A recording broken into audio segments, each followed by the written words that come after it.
The year was 1876, and the New Mexico Territory did not care for manners. It did not care for good intentions, and it certainly had no regard for the pristine whiteness of the hem on Clara Whitmore's dress.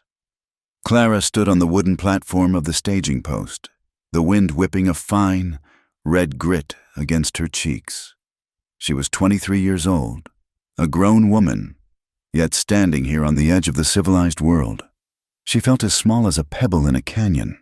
She adjusted her bonnet, her fingers trembling slightly, not from the cold, though the November air had a bite that snapped at exposed skin, but from a resolute, quiet terror she refused to show. The sky above was blue so deep and hard it looked like a bruise. It stretched out forever, dwarfing the scattered buildings of the outpost, making the stagecoach sitting in the mud look like a child's toy. This was a land where God seemed to have stepped back to let the devil do a little work, or so her father, the good Reverend from Missouri, might have said, but her father was hundreds of miles away, safe in his pulpit. Clara was here, alone, with a letter of employment in her reticule and a locked wooden box on her lap that felt heavier than lead. "You are sure about this, Miss?" Clara turned. The station agent, a man with skin like tanned leather and natty eyes tired from squinting at the horizon, was looking at her with pity. That was the one thing she hated more than the dust. The pity. "I'm quite sure, sir," Clara said. Her voice was steady. She had practiced this tone in front of the mirror in the boarding house in Santa Fe for 3 days. It was the voice of a schoolteacher, the voice of a woman who knew her mind. "The school board in Dry Creek expects me. I have my letter right here." It isn't the school board I'm worried about," the agent muttered, glancing toward the open desert. "It is the 80 miles of bad road between here and there, and what lives in the rocks." He did not say the word, but it hung in the air between them, heavy and sharp. Apache. In the territories. The name was not spoken so much as it was exhaled like a curse.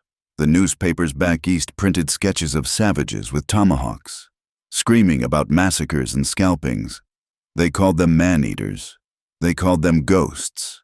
And among the names whispered with the most fear was Taza.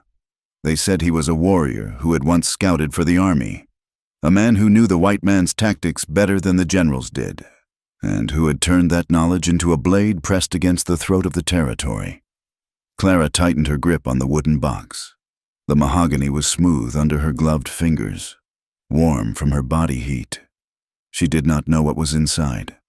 The old man in Santa Fe who had pressed it into her hands, a friend of the Dry Creek minister, had been frantic, his breathing shallow. "Get this to the Reverend," he had wheezed. "To the right name. Only the right name." It was just a box, likely a Bible, or perhaps family heirlooms, but as she sat there, the brass lock seemed to burn against her palm. It felt like a secret she had not agreed to keep, a burden that did not belong to her. "Room for one more inside, if you don't mind the squeeze," the driver shouted, spitting a stream of tobacco juice into the red dirt. He was a round man named O'Malley, wrapped in a buffalo coat that smelled of wet dog and whiskey. Clara moved toward the coach, picking up her skirts. As she did, she felt eyes on her. Not the pitying eyes of the agent, but something colder, something calculating. She looked toward the corral. A man was standing by a sleek black gelding, watching the loading of the luggage. He was dressed better than the others, in a suit that cost more than a year of a teacher's salary, with a silk vest and a hat that showed no sweat stains.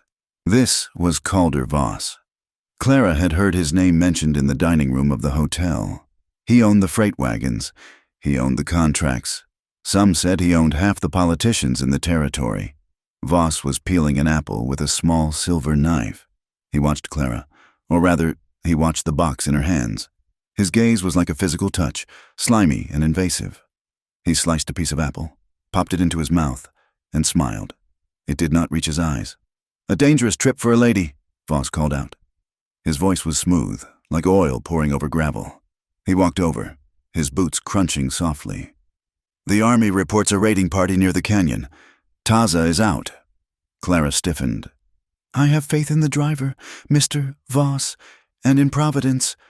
Voss chuckled, a low sound that grated on her nerves. Providence is a fine thing in Missouri, Miss Whitmore.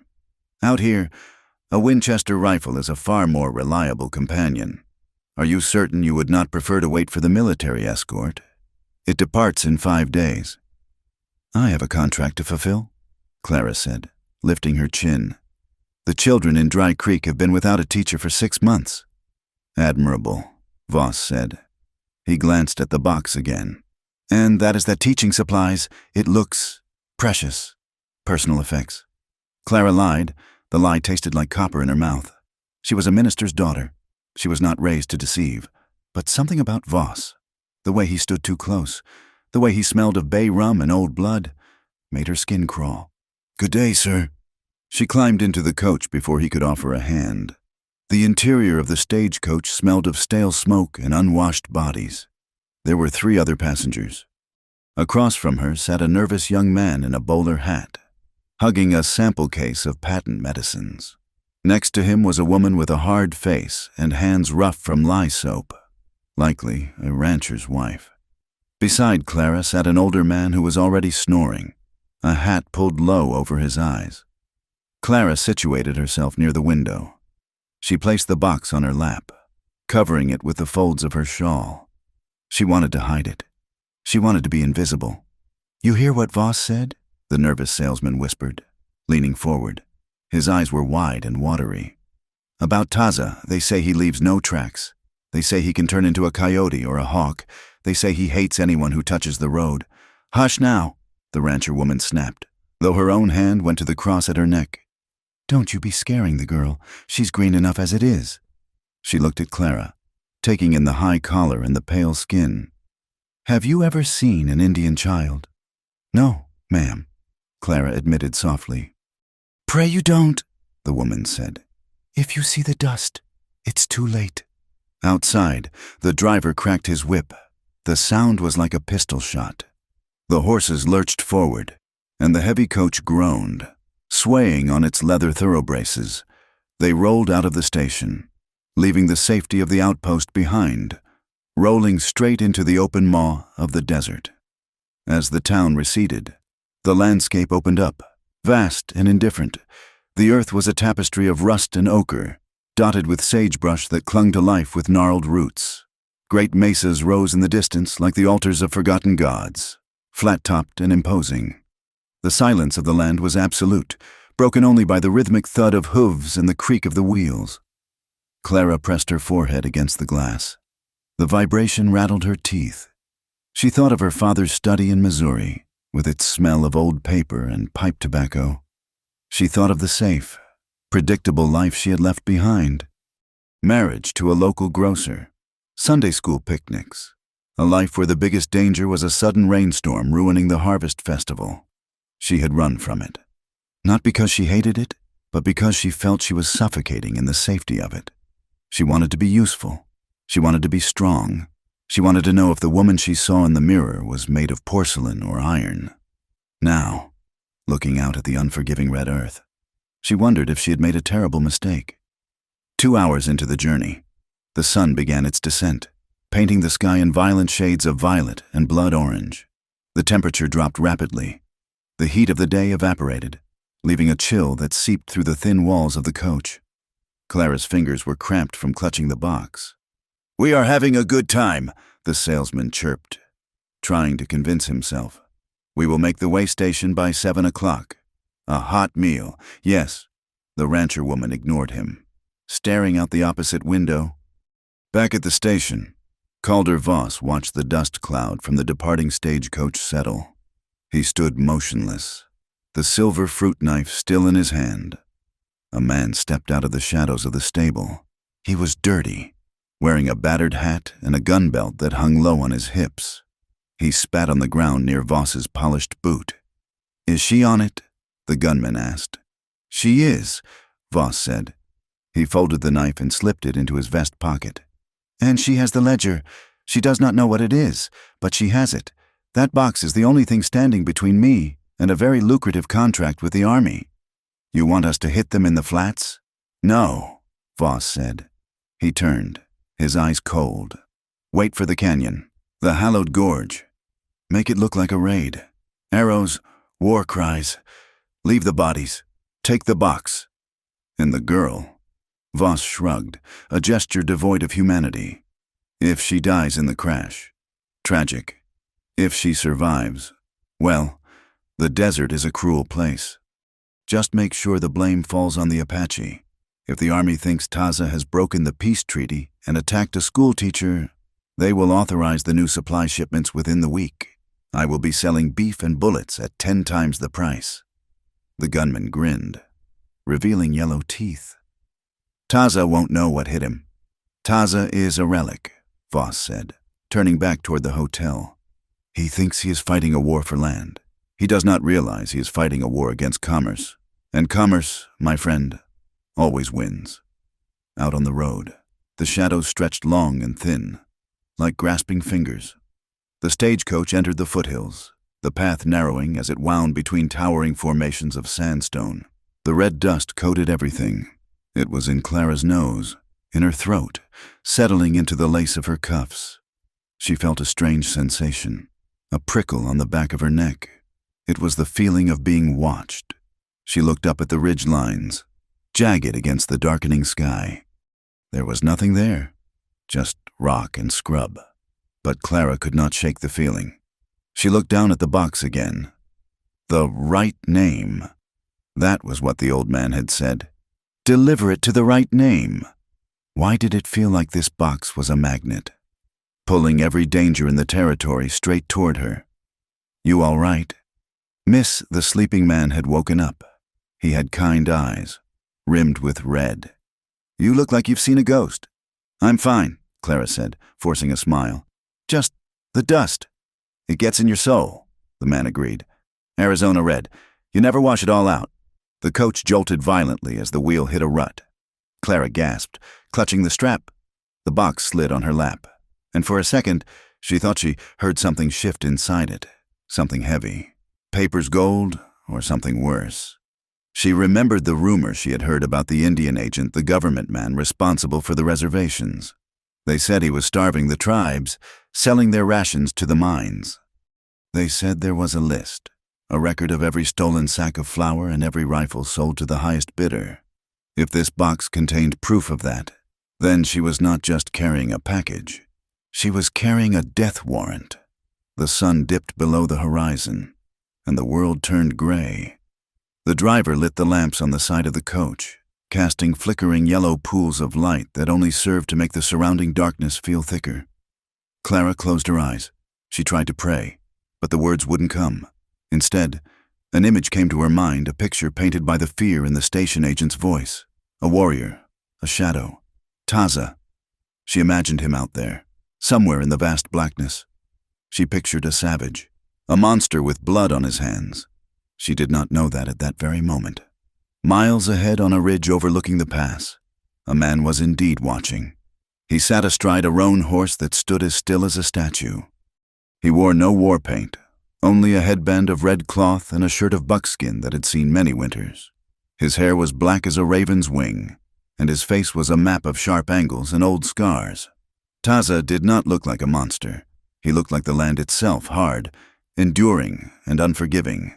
He held a Winchester rifle across his saddle, but his finger was not on the trigger. He was watching the dust trail of the stagecoach in the distance. He was not hunting the coach. He was hunting the men who were hunting the coach. He had seen the tracks of Voss's hired guns 2 hours ago. Shod horses, men who rode heavy and careless. They were setting an ambush in the gorge. Taza narrowed his eyes. He was tired of running, tired of the lies. The white men played games with paper and ink, and then they paid for them with Apache blood. Voss wanted a war. He wanted to use Taza's name to start it. The warrior spat into the dust. Not today. He turned his horse, guiding it down the treacherous slope with the ease of a mountain goat. He would not stop the coach. He could not, but he would be there when the trap snapped shut. Inside the rattling carriage, Clara Whitmore opened her eyes. She felt a sudden, inexplicable shift in the air, as if the pressure had dropped before a storm. The silence of the desert was no longer empty. It was waiting. She pulled her shawl tighter.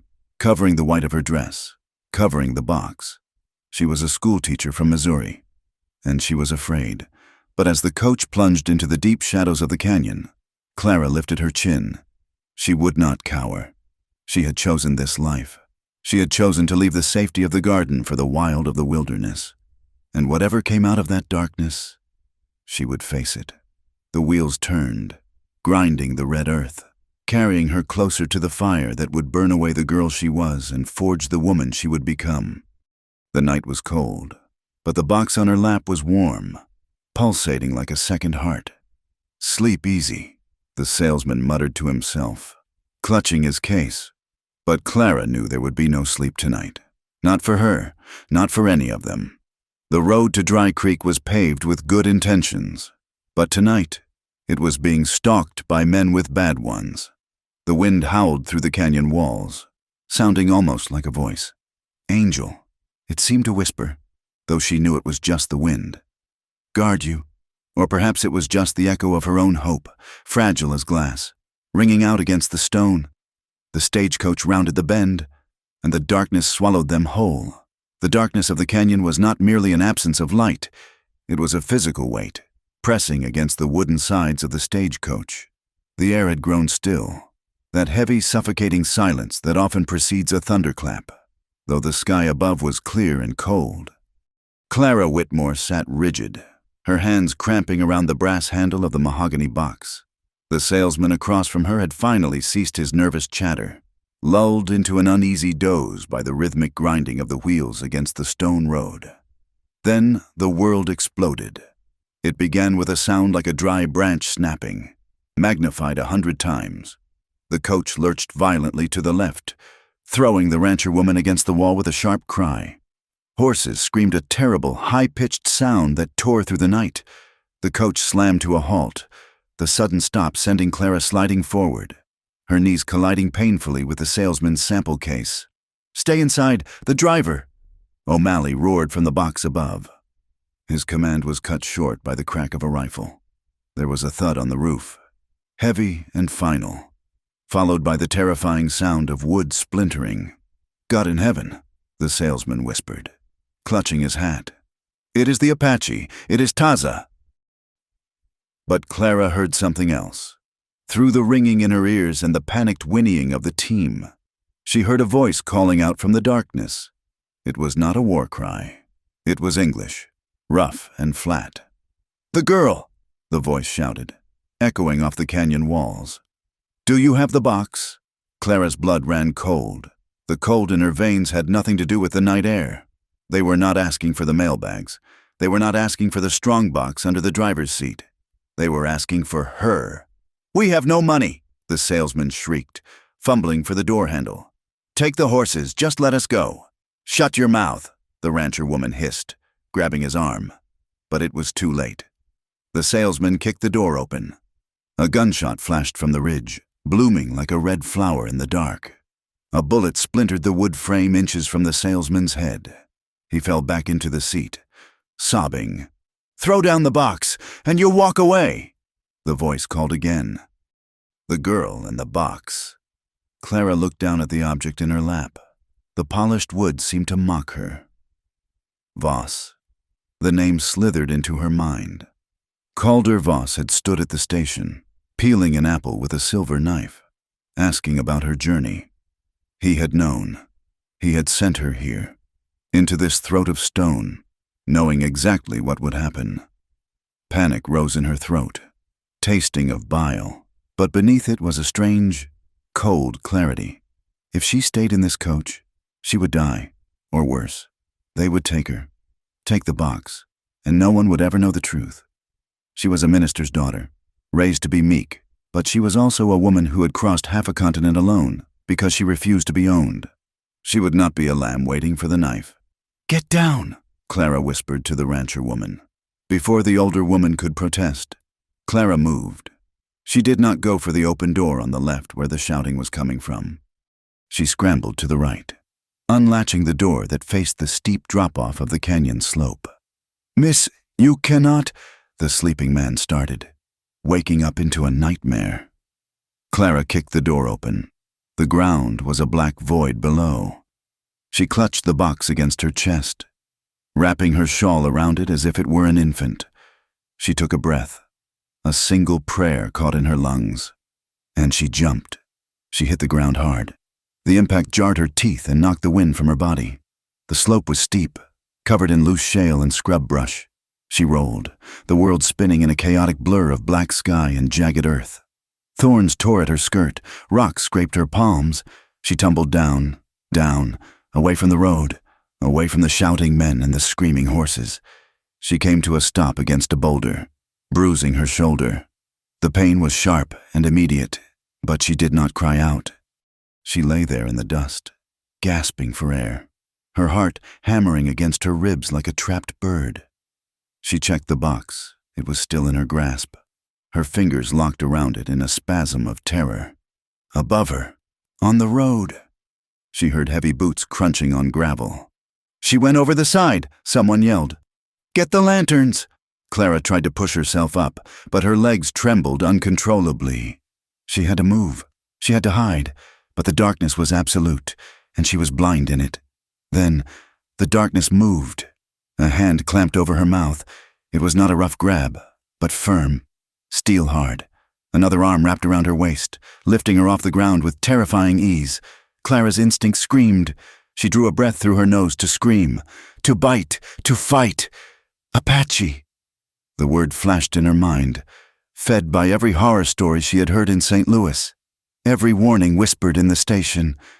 She thrashed, but the grip was immovable.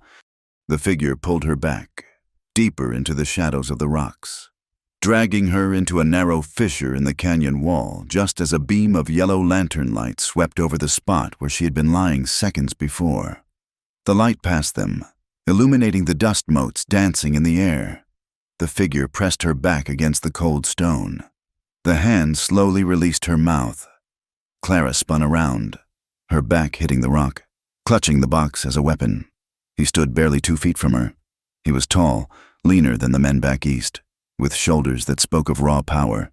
In the gloom, she saw the glint of copper skin, the dark, straight hair held back by a red cloth, and eyes that were not savage, but terrifyingly calm. He wore buckskin and a cartridge belt.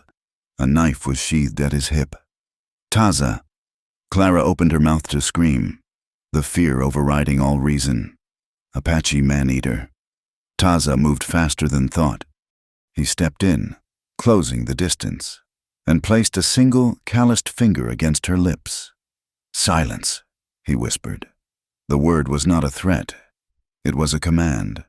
It was the voice of a man who commanded silence because noise meant death. He did not look at her with lust or malice. He looked over her shoulder, watching the slice of sky visible through the crack in the rocks. "They are trekking," he said, his voice low and devoid of accent, though the cadence was different, clipped and precise. "Do not breathe loudly." Clara stared at him, her chest heaving. He was not scalping her. He was not dragging her out to the men with the lanterns. He was standing between her and the opening, his body a living shield. Above them, the voices drifted down. "See anything? Just brush. Maybe she broke her neck at the bottom. Find the body. Voss wants the box." Taza's eyes flickered to the box in her arms, then back to the opening. He waited. He stood with a stillness that Clara had never seen in a human being. He was like the rock itself. Minutes stretched into an eternity. Clara's legs began to burn, but she did not move. The sheer force of his presence pinned her in place. Eventually, the boots retreated. The carriage creaked as the men argued, and then the sound of horses moving away faded into the night. They were going down the switchbacks to search the valley floor. Only then did Taza relax his stance. Though his eyes remained sharp, he turned to look at her fully. "You are hurt," he said. It was a statement, not a question. Clara's voice cracked. She cleared her throat, trying to summon the schoolteacher, the minister's daughter. "I am fine." Taza looked at the torn sleeve of her dress, the blood seeping from a scratch on her cheek. He made a sound in his throat, dismissive of her lie. "You jump well for a white woman. You land badly."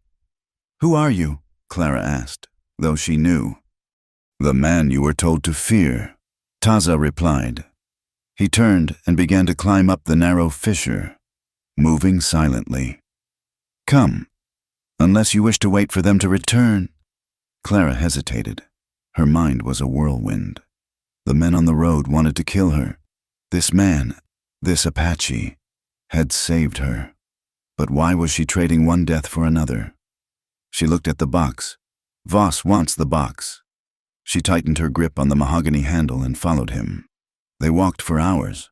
Taza did not take the road. He moved through the terrain as if he had memorized every stone and cactus. He led her up steep deer trails, across dry creek beds that crumbled under her boots, and through thickets of mesquite that snagged her hair. He did not offer her his hand. He did not slow down to see if she was keeping up. He simply expected her to follow. It was a brutal kind of leadership, devoid of chivalry. Yet Clara found herself keeping pace, driven by a stubborn refusal to show weakness. By the time he finally stopped, the moon was high and small. They had reached a shallow overhang halfway up a mesa, shielded from the wind by a cluster of boulders. Taza knelt and struck a flint. A small fire crackled to life. Fed by dry sage twigs, he seemed to conjure from nowhere. Clara collapsed onto a flat rock, her legs giving way. She was exhausted, thirsty, and covered in red dust. Her white dress was ruined, the hem gray and tattered. Taza sat across the fire from her. He took a canteen from his shoulder and tossed it to her. "Drink," he said. "Do not gulp." Clara uncorked it and took a sip. The water was warm and tasted of tin, but it was the best thing she had ever drunk. She wiped her mouth with the back of her hand. "Where are we?" she asked. "Is this the way to Dry Creek?" Taza looked at her over the flames. The firelight danced in his dark eyes, casting long shadows across his angular face. "Dry Creek is 30 miles south. We are north." "North." Clara sat up straight, panic flaring again. "But I must get to Dry Creek. My position, the school—" "There is no school for you," Taza said flatly. "What do you mean?" "Look at your paper," he said, gesturing to her reticule. Clara frowned. She pulled out the envelope containing her employment letter. It was crumpled from the fall. She opened it, smoothing the paper on her knee. She read the familiar script, the offer of employment, the salary, the directions. "It says right here," Clara insisted, her finger trembling on the page. "Report to the Reverend at Dry Creek. The route is clearly marked." "The route marked," Taza said, pointing a stick at the fire, "goes through the Dead Man's Wash. That is where we were tonight. It is a box canyon. No water, no exit, only an ambush." Clara stared at him. "The stagecoach always goes that way?" "No," Taza shook his head. "The stagecoach goes the high road, 4 miles east. Your driver, he changed the route today." "Because he was told to—" Clara felt the blood drain from her face. She looked at the letter again. The handwriting was the same as the one she had received in Missouri, but now that she looked closer, the ink on the routing instructions looked fresh, slightly different. "They sent me the wrong way," she whispered. "On purpose. To a place where it is easy to kill and blame the Apache," Taza said. He threw a twig into the fire. "If I had not been there, you would be dead. Your scalp would be taken. And tomorrow, the newspapers would say Taza killed the pretty schoolteacher." Clara shivered. "Why? Why would they do that?" "For that." Taza nodded at the box on her lap. Clara looked down. "The box. The burden. You know what is in it?" she asked. "I know what men like Voss are willing to kill for." Taza said, "It is not a Bible." Clara felt a surge of defensiveness. "Mr. Voss is a businessman, a prominent citizen." Taza laughed. It was a dry, humorless sound. "And I am a savage?" "Yes, that is what they tell you." He leaned forward, the firelight illuminating the scar that ran down his forearm. "Voss sells rifles that blow up in the hands of my people. He sells beef to the reservation that is rotten with maggots. He wants a war. Miss Whitmore, because war makes him rich. And to start a war, he needs a tragedy. You were the tragedy. Clara recoiled as if he had slapped her. I do not believe you. You are an enemy of the territory. The army says. The army, Taza interrupted, his voice hardening. The army pays me to scout. Then they pay Voss to supply them. Then they pay men to hunt me when I leave because I am tired of seeing my people starve. He stood up, towering over the fire. You have a choice. Teacher, you can walk back down that hill. The road is there. Maybe the soldiers will find you. Maybe Voss's men will find you first. If they do, you are dead. Clara gripped her skirts. And the other choice? You stay, Taza said. You keep your mouth shut. You walk where I walk. I will take you to the fort, to the general. He knows me. He knows I do not kill women. You want me to travel with you? Clara asked, incredulous. Alone, into the wilderness. It is the only way you keep that box, Taza said. And your life. Clara looked at him, really looked at him. She saw the dirt on his buckskins, the weariness in his posture, the utter lack of deception in his face. He was blunt. He was rude. He frightened her. But he had pulled her from the rocks when the civilized men were shooting at her. She looked at the box. The lock was solid. She did not know what was inside, but she knew now that it was powerful enough to twist the map of the territory. She had been used. She had been played for a fool because she was a woman, because she was new, because she was innocent. A spark of anger ignited in her chest. It was a small flame, but it burned hot. She hated being used. I am not a tragedy, Clara said softly. Then do not act like one. Taza replied. If I go with you, Clara said, standing up to meet his gaze, though she had to look up to do so. I will not be dragged like a sack of flour. I will not be silenced, and I will not be treated as a burden. Taza studied her. His eyes narrowed slightly. Reassessing, he looked at the set of her jaw, the way she held the heavy box despite her exhaustion. For the first time, a flicker of something like respect passed through his expression. You carry your own water, Taza said. And if you fall behind, I leave you. I will not fall behind. Clara lied. She was terrified. Her legs were shaking, but she would walk until her feet bled before she let this man see her crumble. Good, Taza said. He kicked dirt over the fire, plunging them back into darkness. Sleep now. We move before the sun. Clara sat back down against the rock. The stone was cold, but the air was still. She pulled her shawl tight. She was miles from civilization, sitting in the dark with a man the world called a monster, holding a box that people would kill for. She realized then that the girl who had boarded the stagecoach in her pristine dress was gone. She had died in the canyon. The woman sitting here was someone else, someone who had to survive. Mr. Taza, she whispered into the dark. Taza, he corrected from the shadows. Just Taza. Thank you, she said. The words felt strange on her tongue. He did not answer. He was already guarding the perimeter, a silent sentinel against the night. Clara closed her eyes, her hand resting on the cool metal of the lock. The inciting incident of her life had just occurred, and the plot had twisted in a way she could never have foreseen. She was on the wrong road, with the wrong companion. But for the first time since she left Missouri, she felt she was finally heading toward the truth. The wind whispered through the canyon below, carrying the scent of rain and sage. Clara slept, but her hand never left the box. The game had begun, and she was holding the trump card. The sun in the Arizona territory did not just shine. It hammered the earth with the weight of an anvil. For 3 days. Clara Whitmore learned that the world she had known, a world of parasols, paved streets, and polite conversation, was a fragile illusion. Here, there was only the rock, the sky, and the man who walked ahead of her like a shadow detached from the ground. Taza did not walk like a man hiking. He flowed. He moved through the scrub brush and over the shale with a silence that unnerved her. Clara, by contrast, felt as loud as a marching band. Her boots crunched.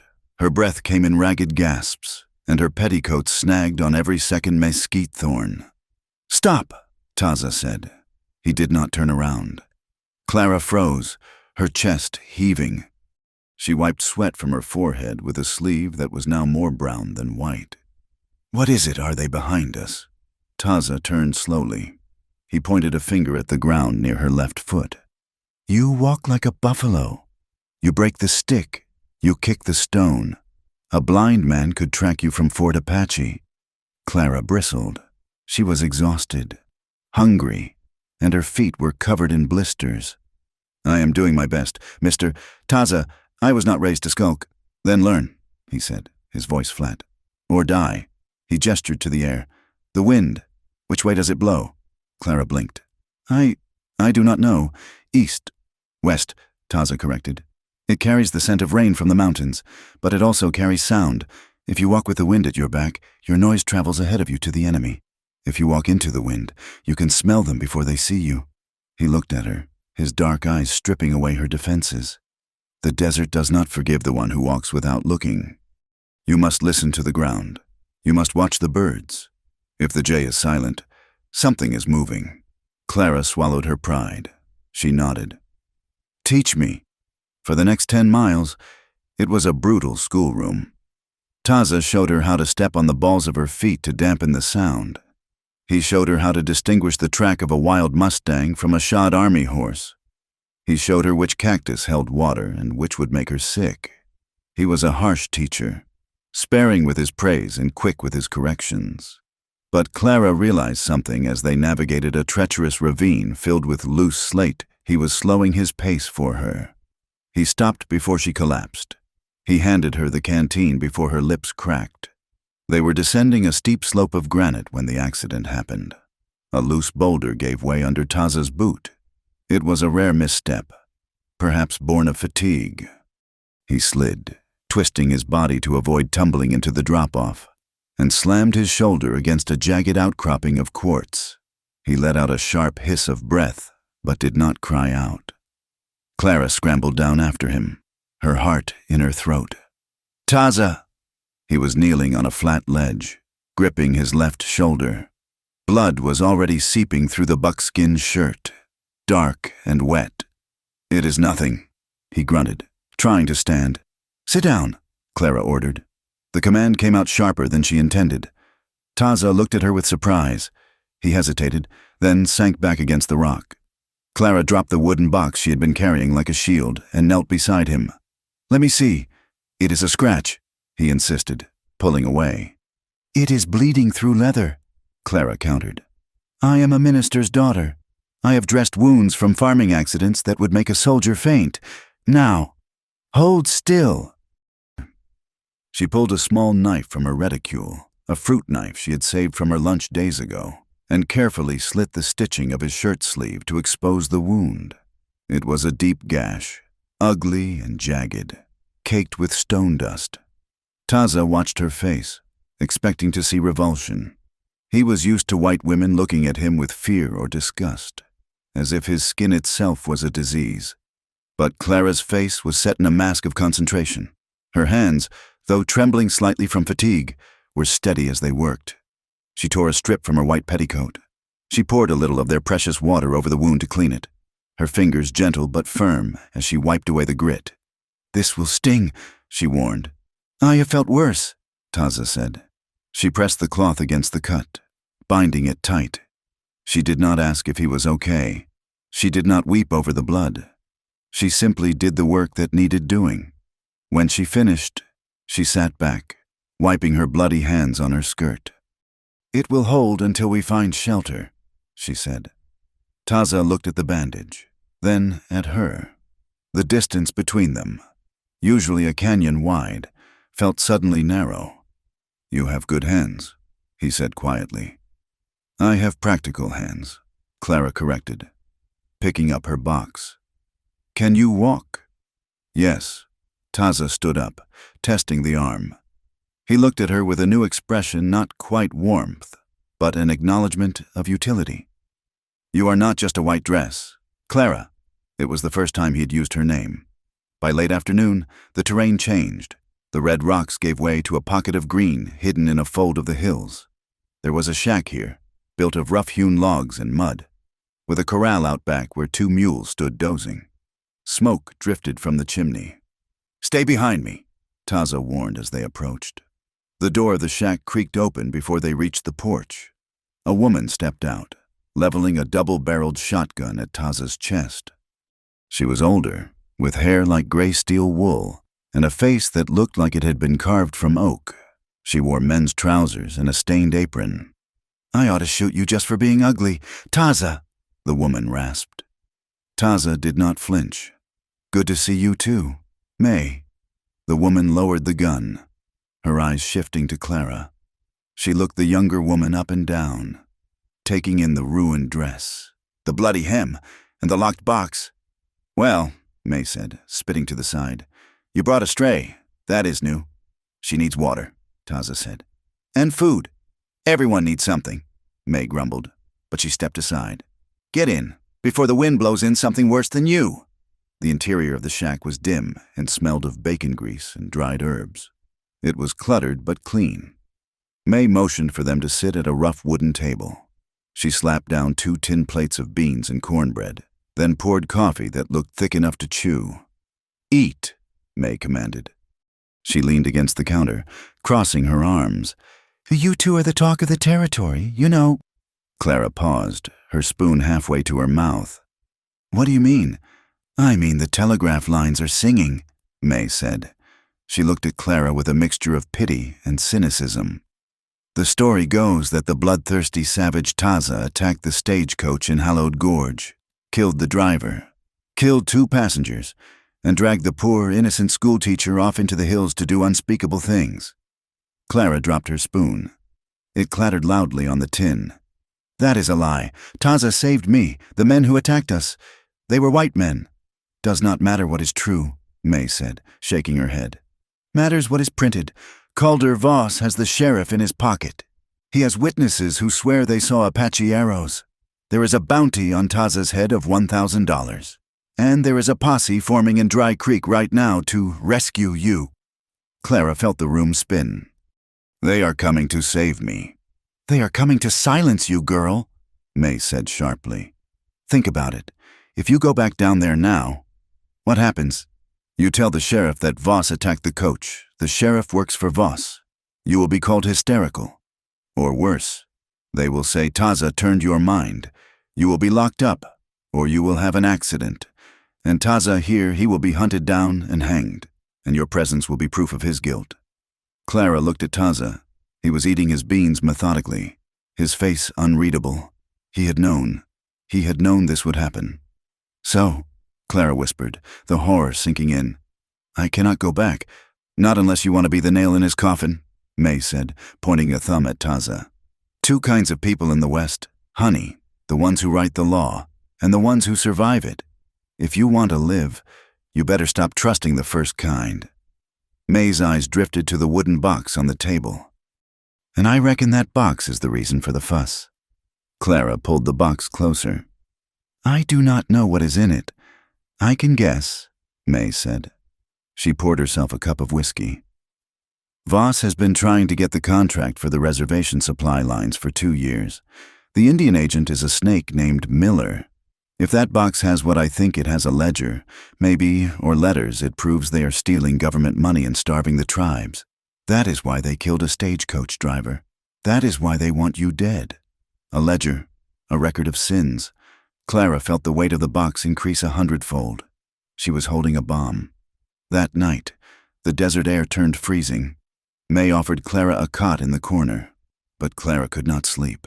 She watched the fire dying in the hearth, her mind racing. Character against society, that was what her father would have called it in a sermon. But this was not a sermon. This was her life. She had come west to be a teacher, to be a pillar of the community. Now, the community wanted to kill her, and the only person she could trust was the man the community called a devil. She needed air. Clara wrapped her shawl around her shoulders and stepped out onto the porch. Taza was there. He was sitting on the edge of the wooden planks, sharpening his knife with a rhythmic shh sound. He did not look up as she approached. "You should sleep," he said. "I cannot," Clara replied. She hesitated, then sat down on the bench near him. keeping a respectful distance. Is it true, what May said? If I go back, will they hang you? Taza stopped sharpening. He held the blade up to the moonlight, inspecting the edge. They have wanted to hang me for a long time. Clara, you are just the excuse they needed. I could testify, Clara said, desperation entering her voice.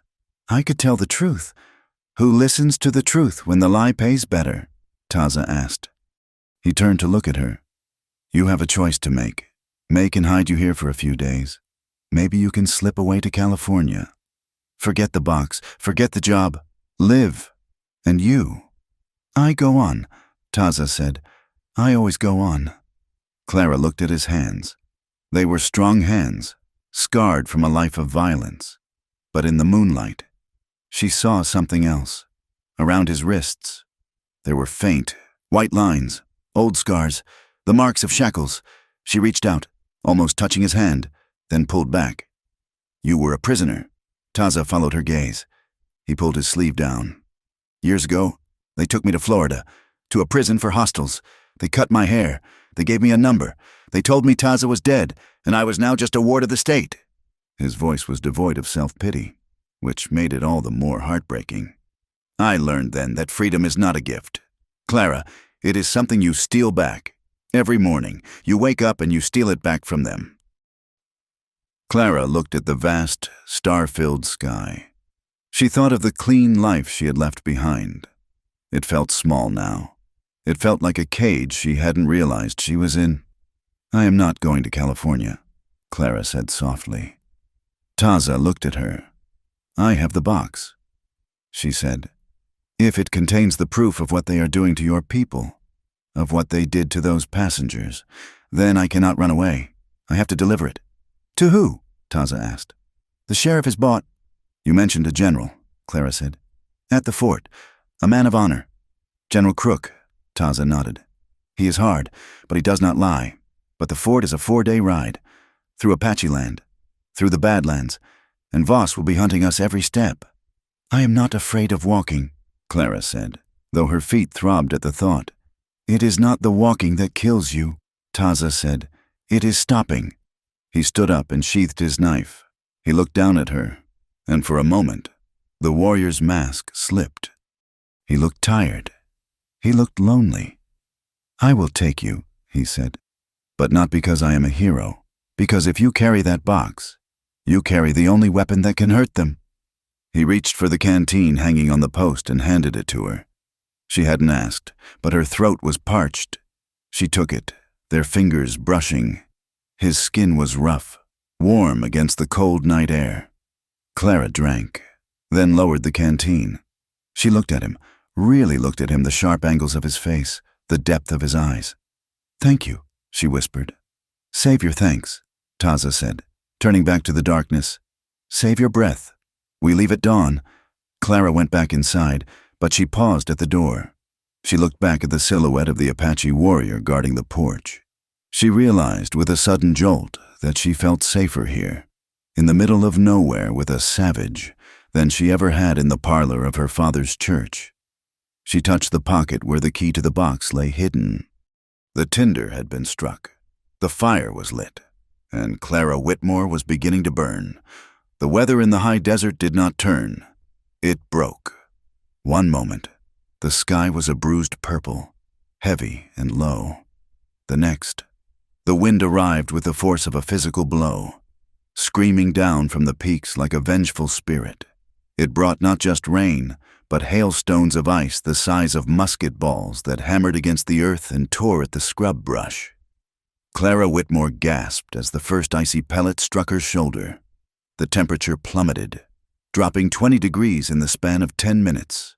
The dry, dusty heat of the afternoon vanished, replaced by a biting cold that sought the marrow of her bones. Move! Taza shouted over the roar of the wind. He did not wait for her to agree. He grabbed her arm, his grip firm enough to bruise, and pulled her off the exposed ridge. They scrambled down a slope of sliding shale, the stones clattering into the darkness below. Clara stumbled, her skirts heavy and sodden with freezing rain, but she did not let go of the box. She held it against her chest, her knuckles white, her arms aching from the weight she had carried for miles. "There!" Taza pointed. A few yards ahead, a shelf of sandstone jutted out from the canyon wall.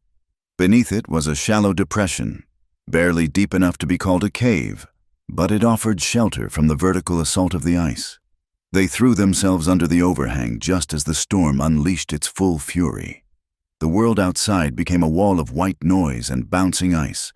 The wind howled, whipping sand and water into the recess, forcing them back against the rough stone wall. Clara collapsed, her teeth chattering so violently she could hear the sound inside her skull. She was soaked through. Her thin cotton dress, suitable for a schoolhouse in Missouri, was useless here. It clung to her skin like a shroud, sapping what little warmth she had left.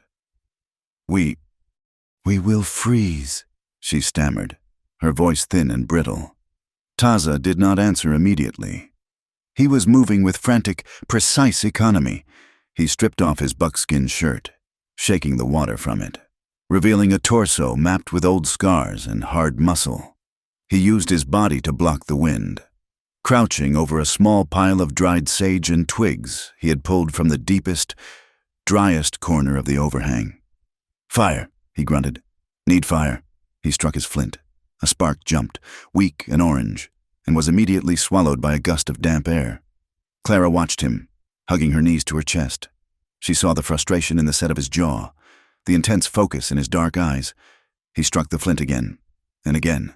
He curved his broad shoulders around the tinder, making himself a human wall, shielding the fragile hope of warmth from the violence of the storm. Finally, a thin curl of smoke rose. Then, a small tongue of flame licked at the dry wood.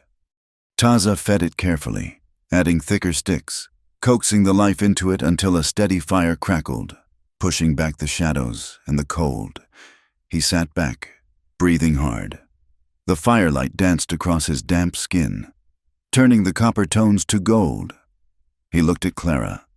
She was shaking uncontrollably now, her lips tinged with blue. "Come closer," he commanded. Clara hesitated. The teachings of her father, the rules of propriety that had been drilled into her since birth, screamed that a lady did not sit beside a half-naked man in the dark. But the cold was a more immediate master than etiquette. She scooted forward until the heat of the fire touched her face.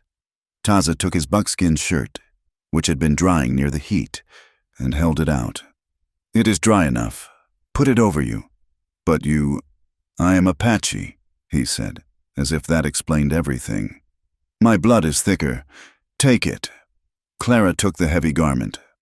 It smelled of wood smoke, leather, and him a scent that was earthy and undeniably masculine.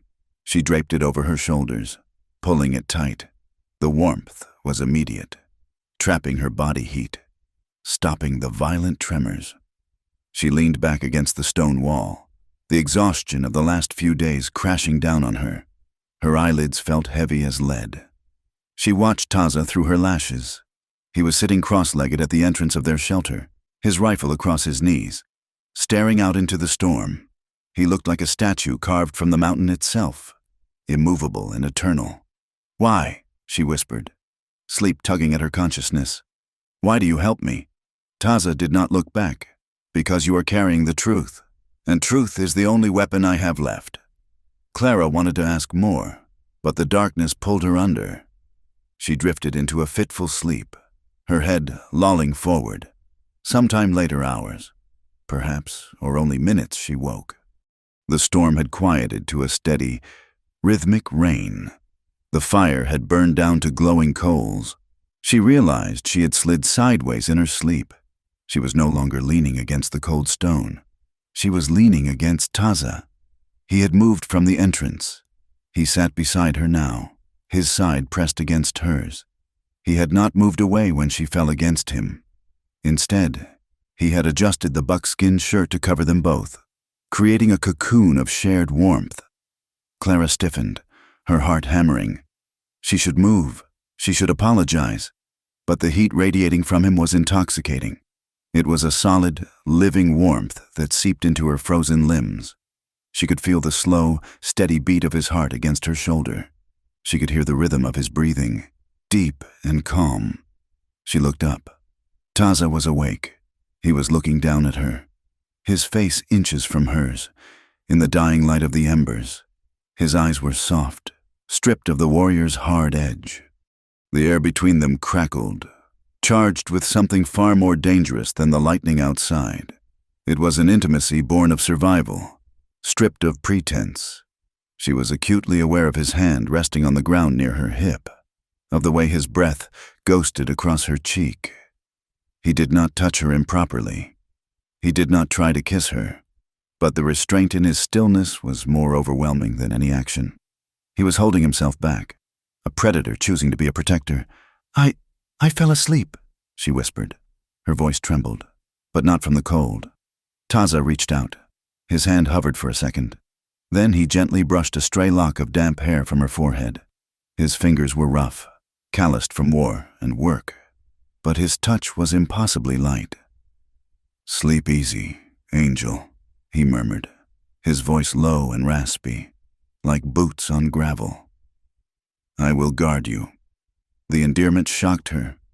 Angel, it was not a word she felt she deserved. Covered in mud and deception. But coming from him, it sounded like a vow. She looked at his lips, then up to his eyes. She saw the question there, the hunger that had nothing to do with food. And for the first time in her life, Clara Whitmore did not want to be safe. She wanted to bridge the gap. She wanted to lean in. She realized with a jolt of terror that she trusted him, not just with her life, but with herself. Taza seemed to sense the shift, the dangerous softening in her gaze. He inhaled sharply, then slowly pulled back, reestablishing the inch of distance that was the only thing preserving her honor. "Rest," he said, turning his face back to the fire. "Dawn comes early." Clara closed her eyes, her pulse still racing. She did not move away from his warmth. She stayed there, pressed against his side, listening to the rain and the beating of two hearts in the darkness. The morning sun brought no warmth, only a harsh, blinding light that reflected off the wet rocks. The storm had washed the world clean, but it had also washed away the silence. Clara woke to the sound of a bird calling a sharp, repetitive cry. She sat up, the buckskin shirt sliding off her shoulders. Taza was already up. He was standing 20 feet away, crouching over a patch of wet sand. He stood as she approached, his face grim. "Tracks," he said. Clara looked. To her untrained eye, the ground looked like mud, but Taza pointed to a faint depression near a cluster of sagebrush. "Shot horse," he said. "One rider. Scout." He stopped here, looked at the cave, and rode back. "Voss's men. Yes, they found the trail before the rain washed it out. The main party is close, maybe 2 miles. Panic, cold and familiar, gripped Clara's stomach. "What do we do, run?" "No," Taza said, his eyes scanning the horizon. "If we run, they chase. They have fresh horses. We have feet. They will catch us before noon." "Then what?" "We play," Taza said. A small, feral smile touched his lips. It was not a pleasant smile. "We make them chase ghosts." For the next hour, Clara watched Taza work. He did not lead her away from the pursuers. He led her in a weaving, illogical pattern. He instructed her to walk heavily in the soft mud of a creek bed, leaving clear, deep prints. Then, he made her walk backward for 50 yards, stepping in her own footprints, before leaping onto a shelf of rock where no prints would show. He took a branch of mesquite and swept the ground in other places, creating the illusion of a dragged body. He broke twigs at shoulder height to suggest a careless passage, then doubled back and dusted over their real trail with a hawk's wing he carried in his belt. "They will see the prints in the creek," Taza explained as they climbed a ridge, hidden by the brush. "They will think we are tired. They will ride hard into the box canyon. By the time they realize the trail ends at a wall, we will be 5 miles east." It was a master class in deception. Clara realized that the savage was not just a fighter. He was a tactician of the highest order. He was using the land as a weapon. By noon, They had put significant distance between themselves and the unseen posse. They stopped in a small grove of cottonwood trees near a trickle of water. "We rest for 1 hour," Taza said. "Then we climb the high pass." Clara sat on a fallen log. She placed the mahogany box on her lap. It was battered now, scratched by the fall and the rocks, but the lock held firm. "I need to know," she said quietly. Taza looked at her while he checked his rifle. "Know what?" "What I am dying for," she said. "What you are risking your life for." She pulled a long, thin hairpin from her messy bun. It was steel, strong and slender. She had watched her father pick the lock on the church donation box once when the key was lost. She knew the theory. She inserted the pin into the brass lock. She wiggled it, feeling for the tumblers. Click, nothing. She bit her lip, sweat stinging her eyes. She tried again, angling the pin. Taza watched her, silent. Click, a solid sound. The latch sprang open. Clara took a deep breath and lifted the lid. Inside, wrapped in oilskin to protect it from the elements, was a thick, leather-bound ledger. Beside it lay a folded map and a letter sealed with red wax. Clara unfolded the map first. It was a survey map of the reservation land, but someone had drawn thick red lines over a section of the hills land that was supposed to be protected by treaty. "Silver," she whispered, reading the notes scribbled in the margins. "High-grade ore." She opened the ledger. It was a book of accounts, column after column of numbers. Rations received 500 sacks of flour. Rations distributed 50 sacks. Remainder sold to mining camp at Copper Ridge. Rifles received 200 crates. Status reported lost in transit. Actual sold to Voss Freight Company. It went on for pages. Systemic, organized theft. The starvation of a people converted into columns of profit. And at the bottom of each page, the signature of the Indian agent. "Miller. They are starving you to make room for the mines," Clara said, her voice shaking with rage. "They cut the food so you would fight, so they could call in the army, wipe you out, and take the silver." Taza did not look at the book. He looked at the horizon. "We knew this, but we had no paper. The white man loves his paper. Without it, our words are just wind." Clara reached for the letter. She broke the wax seal. Her eyes scanned the handwriting, and her breath hitched. "I know this hand," she whispered. She looked at the signature at the bottom. "Reverend Thomas Miller." The Indian agent, Taza asked. "No," Clara said, her mind reeling. "The Indian agent is Samuel Miller. This is his brother, the Reverend at Dry Creek, the man I was coming to work for." She read the letter aloud, her voice trembling. "To whomever finds this, may God have mercy on my soul. I was a clerk for my brother before I took the clothes. I kept his books. I thought I could save him, but his greed has consumed him. He threatens my life if I speak. I have stolen the ledger. I am sending it away with Miss Whitmore. I chose her because she is new. She is clean. She has no debts in this territory. If I am dead, take this to the general. Tell him the war is a lie." Clara lowered the letter. Tears pricked her eyes, hot and angry. "He used me," she said. "He knew he was dying. He knew they would come for the box. He put me on that stagecoach as a mule. He chose you because you were the only one nobody owned." Taza corrected. "He wanted to save his soul. He gambled with your life to do it." Clara slammed the box shut. The sound echoed in the quiet grove. "The sheriff works for Voss," she said. "If we take this to Dry Creek, they destroy it. If we take it to the judge in Santa Fe, Voss's lawyers will bury it." "There is no law for the Apache," Taza said.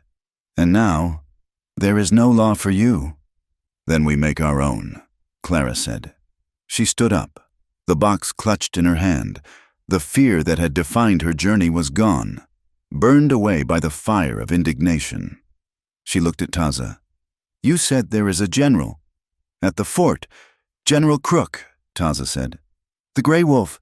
He fights us, but he keeps his word. He owes me." "Owes you. I pulled an arrow from his leg 3 winters ago. He told me if I ever came to him with empty hands, I would walk out alive. If I come with this—" He gestured to the box. "He might listen," Clara finished. "Or he might hang us both," Taza said. "The fort is full of men who hate me. To get to Crook, we must walk through the gates of hell. I have walked through a storm with you, Taza, Clara said, her chin lifting. I have jumped from a moving coach. I have slept in the dirt. She looked down at her ruined dress, her scarred hands. She was not the girl who left Missouri. That girl was a ghost. I am not going back to being a victim, she said. Take me to the fort. Taza studied her. A slow, genuine smile spread across his face, rare and striking. It changed his entire demeanor, making him look younger, less like a weapon and more like a man. You speak like a warrior, he said. I speak like a schoolteacher who has found a very bad student, Clara replied, a hint of steel in her voice. And I intend to teach Mr. Voss a lesson. Taza picked up his rifle. He looked at the sun. The fort is north, he said, through the Black Rock Pass. It is a hard country. Lead the way, Clara said. Taza nodded. He turned to go, but then paused. He looked back at her, his eyes dark and intense. Clara, he said. Yes, the things I said last night, by the fire. Clara felt a blush heat her cheeks. Yes, I meant them. He turned and began to walk, moving silently into the brush. Clara stood there for a moment, her heart pounding against her ribs. Sleep easy. Angel, I'll guard you. She tightened her grip on the box that held the fate of a tribe and the evidence of a war crime. She took a deep breath of the pine-scented air. She was a fugitive. She was hunted. She was in love with a man her world called a savage, and she had never felt more alive. She stepped forward, placing her boot exactly where Taza's had been, and followed him into the wild. The smoke rising from Dry Creek was not the inviting gray curl of hearth fires. It was black, oily, and choked the blue sky like a stranglehold. From the ridge overlooking the valley, Taza pulled his horse, a stray Mustang they had cut loose from a broken fence line an hour prior to a halt. Beside him, mounted on the mule they had borrowed from May's trading post, Clara Whitmore stared down at the town she had traveled 2,000 miles to reach. He is burning it, Clara whispered, the taste of ash already on her tongue. He is creating a panic, Taza corrected, his eyes narrowing as he scanned the chaos below. Voss knows we are heading north to the fort. He cannot catch us in the rocks, so he strikes where the law is weak. He burns the food. He scares the people. He makes them scream for blood. May, Clara said, a sudden sickness gripping her stomach. He took May. Through the spyglass Taza had taken from a dead bounty hunter miles back. He watched the town square. They have her, tied to the water trough. And they are gathering the men, rifles, rope. Clara looked at Taza. His face was a mask of war, hard and unyielding. But beneath it, she saw the flicker of calculation. They were supposed to go to the fort, to General Crook. That was the safe play. But if they rode north now, May would hang. The town would burn, and the lie would become history. We cannot go to the fort, Clara said. It was not a question. Taza lowered the glass. He looked at her, and for the first time, he did not look at her as a burden to be protected, but as a partner to be reckoned with. If we go down there, Clara, there is no retreat. The sheriff is his man. The crowd is his weapon. I have the ledger, Clara said, patting the saddlebag where the mahogany box now lay wrapped in burlap. And I have the truth. Truth is a small shield against a .45 caliber bullet, Taza said. He checked the load in his Winchester. But that is all we have. He turned his horse toward the slope. Stay close. Do not speak until I signal. When the shooting starts, and it will start, you get low. You understand? I understand, Clara said. She smoothed her torn, dirty dress. She was no longer the pristine girl from Missouri. She was dust and iron. Let us go. Dry Creek was a powder keg waiting for a match, and Calder Voss was holding the torch. The town square was packed. Men with sweat-stained shirts and eyes wide with fear gripped hunting rifles and pickaxes. The warehouse behind the general store was an inferno, the heat radiating in waves, buckling the air. In the center of it all, standing on a crate like a preacher of doom, was Calder Voss. He looked immaculate even in the heat, his suit pressed, his silver watch chain glinting in the sun. "Look at this," Voss shouted, gesturing to the flames. "Look at what they do. We try to bring civilization to this territory. We try to build schools, to feed our families. And what do we get? Savages coming down from the hills." The crowd roared, a sound of collective anger. "They took Miss Whitmore," Voss continued, his voice cracking with feigned emotion. "A woman of God, a teacher dragged off into the night by that butcher, Taza, and when good citizens like May here try to help them." He kicked the wooden trough where May was bound, gagged, with a bruise blossoming on her cheek. She glared at him with eyes that promised murder, but she could do nothing. "It is time we stop waiting for the army," Voss bellowed. "It is time we protect our own. Protect them from who, Mr. Voss?" The voice was not loud, but it cut through the roar of the fire like a bell. The crowd turned. Silence rippled outward from the edge of the square. Clara Whitmore rode into the main street. She sat tall on the mule, her hair wild, her face streaked with soot and red clay. She did not look like a victim. She looked like an apparition. And walking beside her mule, leading it by the bridle not as a servant but as a guardian, was Taza. He walked with the terrifying grace of a mountain lion. His rifle was in the scabbard, his hands visible and empty. He walked right into the heart of the town that wanted him dead, and the sheer audacity of it froze every finger on every trigger. Clara. Voss's smile faltered for a fraction of a second before he recovered. "Thank God you escaped him, men. Get her down. Shoot the savage." "Do not shoot!" Clara screamed. She slid from the mule, landing in the dust with a thud. She did not run to the sheriff. She did not run to Voss. She stood beside Taza. "He did not kidnap me," Clara announced, her voice trembling but gaining strength. "He saved me from your men." A murmur ran through the crowd. The sheriff, a man named Holloway with a nervous tick in his left eye, pushed his way forward. His hand hovered over his holster. "Miss Whitmore, you are confused," the sheriff said, sweating profusely. "You have been through an ordeal. Taza has turned your head. Come away from him. We will handle this." "You mean you will bury it?" Clara said. She reached into the burlap sack and pulled out the ledger. It was heavy, dark, and damning. "I have the book. Sheriff," she said, lifting it high. "The book from the Indian agency. The one Mr. Voss sent men to kill me for—" Voss's face went rigid. "That is enough. She is hysterical. Grab her." Two of Voss's hired guns stepped forward, but Taza shifted his stance. He didn't draw a weapon. He simply moved, placing himself between Clara and the men. The threat was implicit and absolute. "I will read to you," Clara shouted to the townspeople. She opened the book, her fingers finding the page she had memorized. "August 14th, 1876, she read. 500 sacks of government flour, intended for the San Carlos Reservation, marked as spoiled and destroyed, actually sold to the Copper Queen Mine. Signed, Samuel Miller, countersigned, Calder Voss." "Lies," Voss screamed. "It is a forgery." October 3rd, Clara read louder, stepping toward the blacksmith and the baker, people she was supposed to teach. 200 Winchester rifles, army supply, reported stolen by hostiles, actually transferred to Voss Freight for private sale. The crowd was shifting. The anger was turning from the Apache to the man in the silk suit. "That flour was for the winter," a woman in the crowd shouted.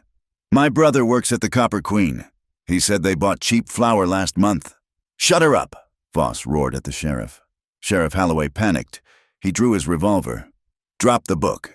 Miss Whitmore, you are under arrest for inciting a riot." He raised the gun toward Clara. The crack of a rifle shot was deafening. The revolver flew from the sheriff's hand, spinning into the dirt.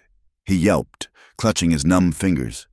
Taza stood there, smoke drifting from the barrel of the Winchester he had drawn with a speed that defied the eye.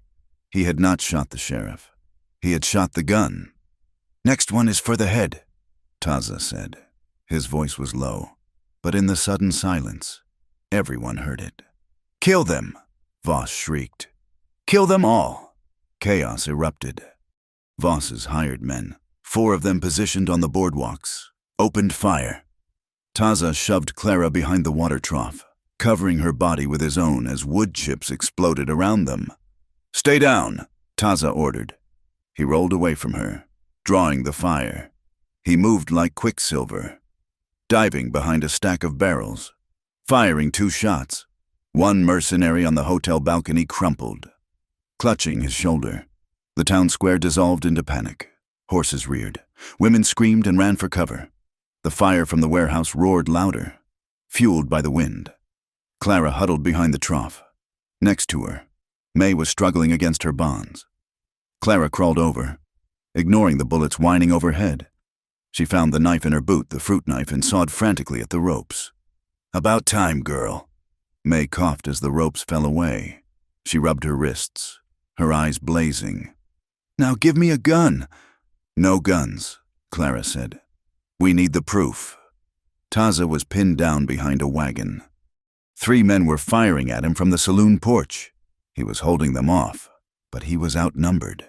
He was shooting to wound, shooting to disarm. He knew that if he killed a townsman, even in self-defense, the hate would never die. Suddenly, a new figure emerged from the sheriff's office. It was Samuel Miller, the Indian agent.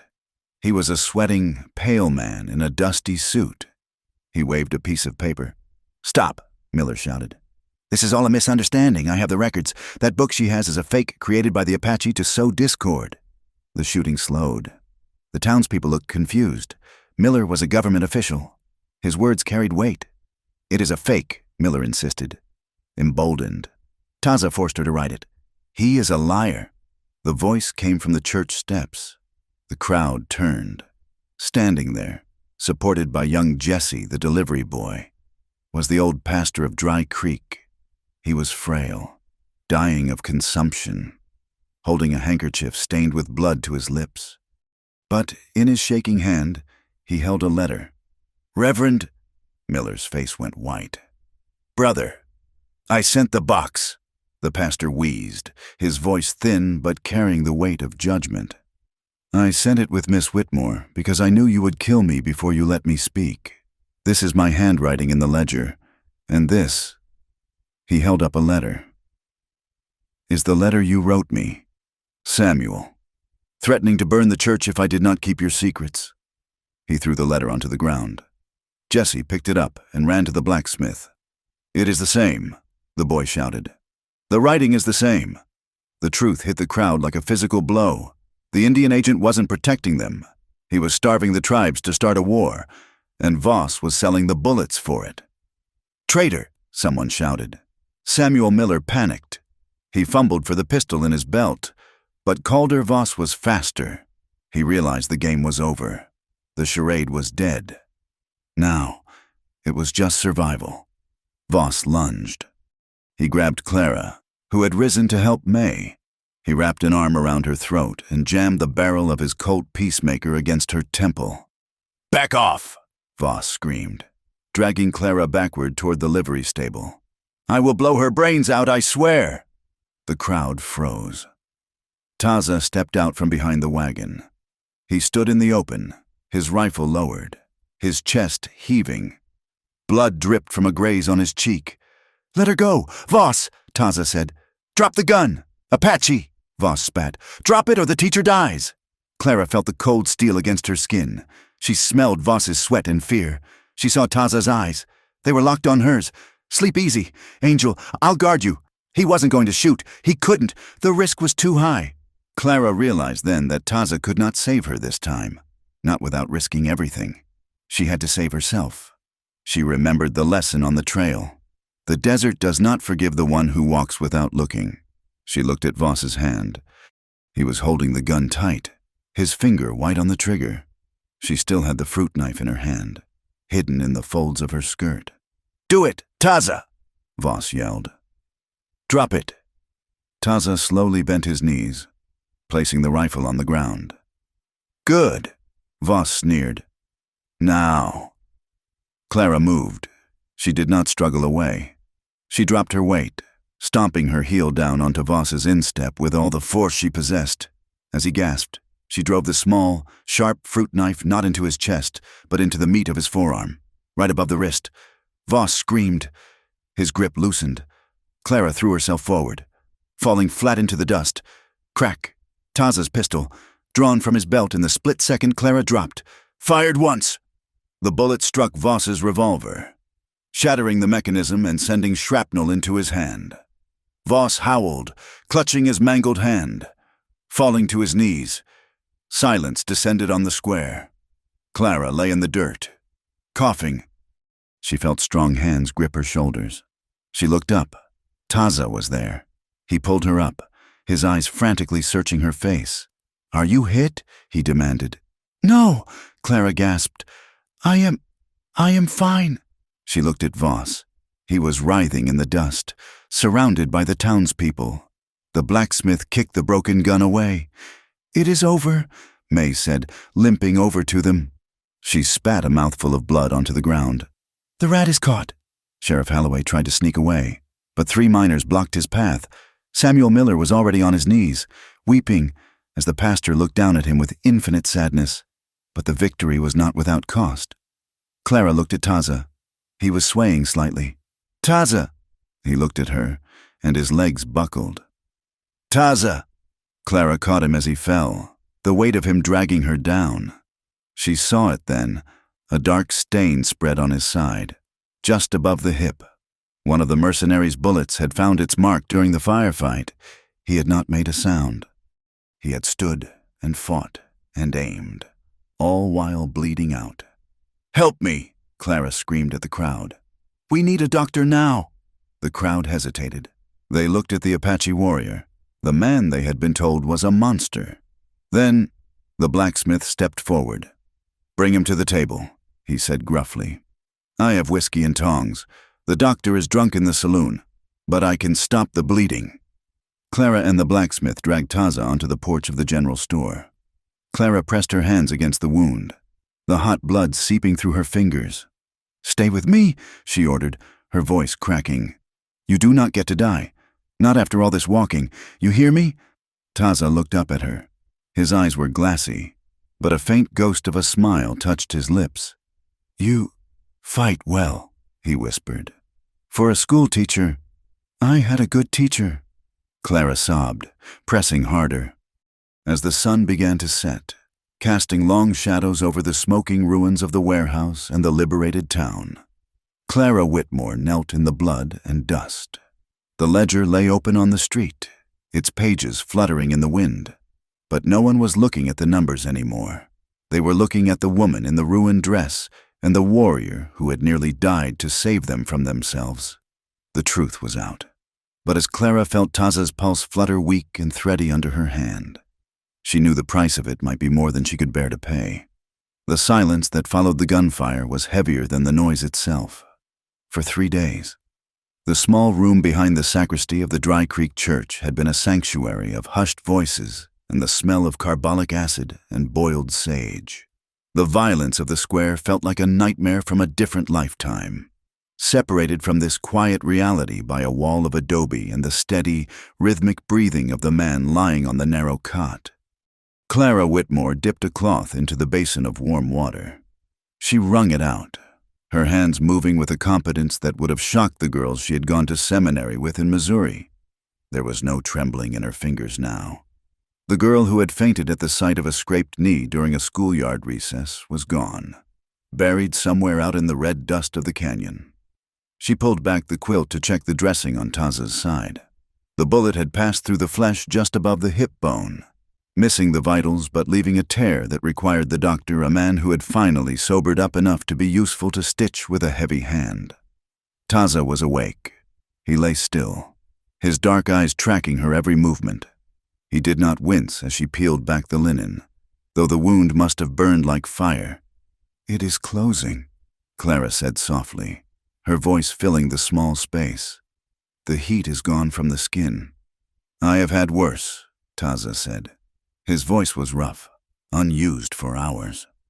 "A rifle butt to the head in Sonora, a knife in the leg at Fort Apache. You are not a pincushion." "Taza," Clara scolded gently, dipping the cloth again to wipe the sweat from his forehead. You do not need to list your scars to impress me. I do not list them to impress, he replied, catching her wrist. His grip was weak, but his skin was warm, alive. I list them so you know what you are touching. You touch a map of violence. Clara, not a hero. Clara looked down at him. Her hand rested in his. The contrast was stark, her pale skin against his copper tone. Her fingers soft but growing rough, his calloused and scarred. It was an image that would scandalize any parlor in the East. But here, in this dim room with the dust motes dancing in the shaft of afternoon light, it felt like the only honest thing in the world. I know what I am touching, she whispered. She continued her work, washing his chest, his arms. It was an intimate act, stripped of romance but full of devotion. She learned the landscape of his body not with the eyes of a lover, but with the hands of a healer. She memorized the line of his collarbone, the heavy muscle of his shoulder, the white bands of scar tissue on his wrists where the shackles had once been. Inside, a war was waging in Clara's heart. She knew what the town was saying, even through the thick walls. She could feel the weight of their whispers, the schoolteacher and the savage. She has gone native. She is ruined. If she walked out that door and took the stagecoach east, she could perhaps salvage a shred of her old life. She could move to a city where no one knew her name, marry a widower, and pretend this week never happened. But the thought of that gray, safe existence made her chest ache with a panic she could not name. It was not the fear of the wilderness that gripped her now. It was the fear of the cage. Taza watched her face. He saw the shadow pass over her eyes. You should go, he said suddenly, releasing her hand. Clara froze. Excuse me. The doctor says I can ride in 2 days, Taza said, staring at the ceiling. You have done your duty. You saved the town. You cleared your name. Go back to your people before you become a ghost among them. Is that what you want? Clara asked, her voice tight. For me to leave, it is not about what I want, Taza said, turning his head away. It is about what is right. You are a flower from a garden. Clara, if you stay in the rocks, you will dry up. You will hate the dust. You will hate hunger. And one day, you will look at me and hate me for keeping you. You think I am fragile, Clara said, dropping the cloth into the water with a splash. I think you are grateful, Taza corrected. And gratitude is a poor reason to ruin a life. Before Clara could retort, the door creaked open. May hobbled in, leaning on a cane she had fashioned from a broom handle. Her face was a landscape of purple and yellow bruises. Her left eye was swollen shut, but the good eye sparkled with an indomitable spirit. If you two are going to argue, do it quieter, May grumbled. The new sheriff is outside, and he is jumpy enough as it is. She placed a tray with coffee and biscuits on the small table. Eat. You both look like skinned rabbits. Clara poured a cup of coffee and handed it to May. How is the town? Confused, May said, taking a sip and wincing as the hot liquid hit a cut on her lip. Half of them want to buy Taza a drink. The other half still cross the street when they see his horse. But they are quiet. That is something. May looked at Clara. Then at Taza. She saw the tension in the room, thick enough to cut with a knife. Listen to me, May said, pointing a gnarled finger at them. I have buried 3 husbands. One was a saint, one was a devil, and one was just a fool. But I stayed with all of them until the ground took them. The West does not care about your poetry or your long vows written on fancy paper. It does not care who your daddy was. It only cares about one thing. What is that? Clara asked. It cares who stays, May said. It cares who is standing there when the storm blows over. If you are looking for a fairy tale, get on the stagecoach. If you are looking for a life, well, you fight for it. She patted Taza's foot through the blanket. Don't be an idiot, boy. She cut a man for you. That is better than a wedding ring in my book. May turned and limped out, leaving the air vibrating with her words. Later that afternoon, a heavy knock sounded at the door. It was not the timid knock of a parishioner, but the authoritative rap of the military. Clara opened it to reveal a tall man in a blue uniform, dusting the brim of his hat. He had graying whiskers and eyes that had seen too much sun. "Miss Whitmore," he said, bowing slightly. "I am Captain Reynolds, from Fort Apache." "Captain," Clara said, stepping back to let him in. Reynolds stepped into the room, his spurs chiming softly. He looked at Taza, who had pushed himself up to a sitting position, ignoring the pain. The two men assessed each other, soldier and scout, enemies and allies in a complicated dance. "Taza," Reynolds nodded. "Grey Wolf sent you?" Taza asked. "He did," Reynolds said. He reached into his coat and pulled out the leather ledger. "We have reviewed the documents and the testimony of the pastor." "And?" Clara asked, holding her breath. "It is damning," Reynolds said. "Voss is in custody in Santa Fe. The Indian agent, Miller, has been relieved of duty and is facing a federal inquiry. The supply lines to the reservation are being audited immediately." Clara felt a wave of relief so profound her knees went weak. "So it is over." "The legal battle is just starting," Reynolds cautioned. "But the truth is out. You did a brave thing, Miss Whitmore, and you, Taza. The general sends his regards. He says your debt is paid. The bounty on your head is lifted. You are a free man." Taza nodded once, a sharp, jerky motion. "Freedom is a piece of paper to the army, but I will take it." "There is one more thing," Reynolds said, looking uncomfortable. "The town. They are grateful." "Yes, but they are also afraid. Voss had friends, powerful friends. It might be best if you moved on. For everyone's safety." It was a polite way of saying, "Get out." "We understand, Captain," Taza said. "We leave at dawn." Reynolds tipped his hat to Clara. "Good luck. Miss, you have a fire in you. Do not let this territory extinguish it." When he left, the room felt smaller. The victory was won, but it tasted of ash. They were free, but they were homeless. The next morning, the sun rose blood red over the mesas. Clara helped Taza dress. He was stiff, his movements slow, but he refused to lean on her. He checked his weapons with ritualistic care, sliding the Colt into its holster and checking the lever of his Winchester. Outside, the air was crisp and cold. Two horses stood waiting Taza's Mustang and a sturdy mare May had provided for Clara. But they were not alone. 3 riders sat on the ridge overlooking the church. They were Apache. They wore no war paint, but they carried lances and rifles. The man in the center was older, his hair streaked with white, his face a roadmap of deep wrinkles. "Nantan," Taza said quietly. "Your kin?" Clara asked. "My uncle," Taza replied. "He has come to see if I am dead." Taza walked toward the horses, signaling Clara to follow. As they approached the riders, Nantan looked down. His gaze slid over Taza with concern, then settled on Clara with a cold, impenetrable hostility. He spoke in Apache, a rapid, guttural stream of words that sounded like stones tumbling in a riverbed. Taza answered, his voice low and respectful, but firm. Nantan spat on the ground. He looked at Clara and spoke in broken English, his voice thick with disdain. "White women bring trouble," Nantan said. "Always. She looks for gold. She looks for a story to tell her children. Go home, woman. Taza belongs to the land. You belong to the house." Clara felt the sting of his rejection. It would have been easy to lower her eyes.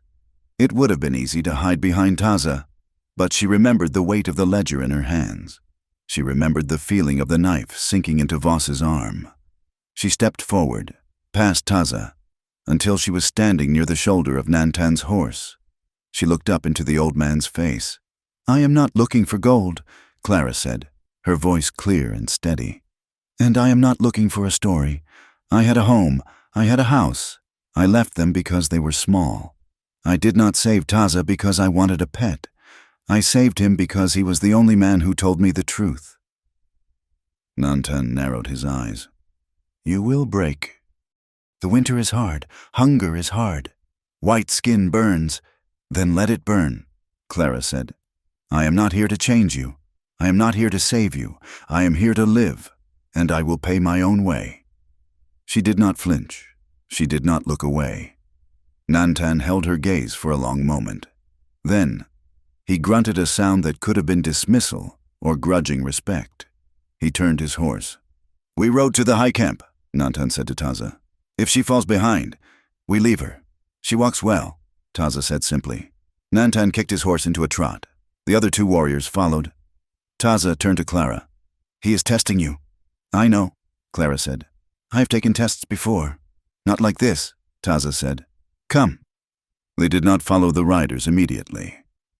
Taza led Clara away from the road, down a deer trail toward the creek that ran along the edge of the town. The water was clear, bubbling over smooth stones, reflecting the golden light of the morning sun. It was quiet here. The town was behind them. The mountains were ahead. This was the threshold. Taza stopped and let the horses drink. He turned to Clara. The bandage on his side was stiff under his shirt, but he stood tall. He looked at her with an intensity that made her breath hitch. "Clara," he said. He did not call her Miss Whitmore. He did not call her Angel. He called her by her name, claiming it. "You defended yourself well against Nantan," he said. "But words are easy. Life, it is not easy. There is no roof, there is no soft bed. There are days with no meat. There are men who will hunt us just for sport." He stepped closer, invading her space, forcing her to look up at him. "You have a ticket in your pocket," he said. "I saw it.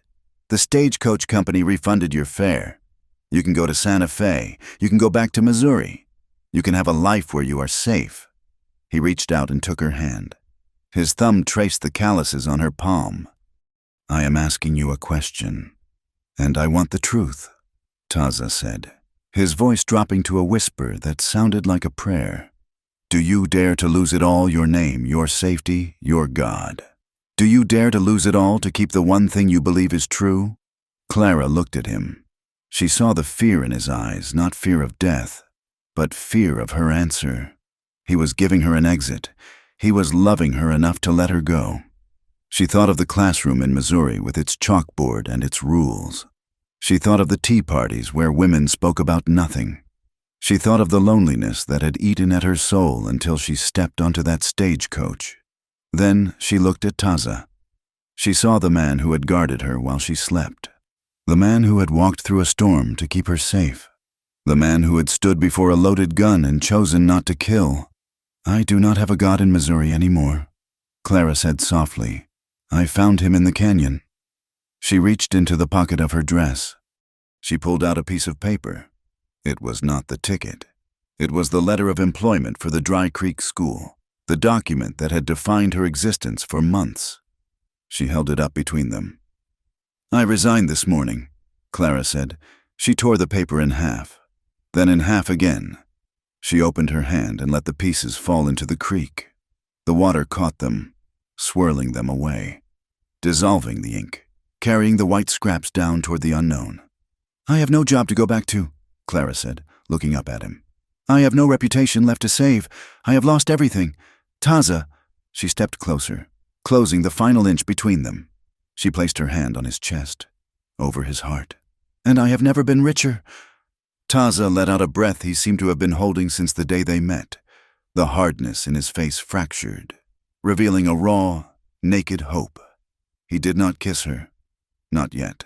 That was for the quiet of the night, for the privacy of the camp. Instead, he raised her hand to his lips and pressed a kiss into her palm, a gesture of reverence, a promise of protection, a sealing of a covenant that required no priest. "Then we ride," Taza said. He helped her into the saddle. He did not treat her like a porcelain doll.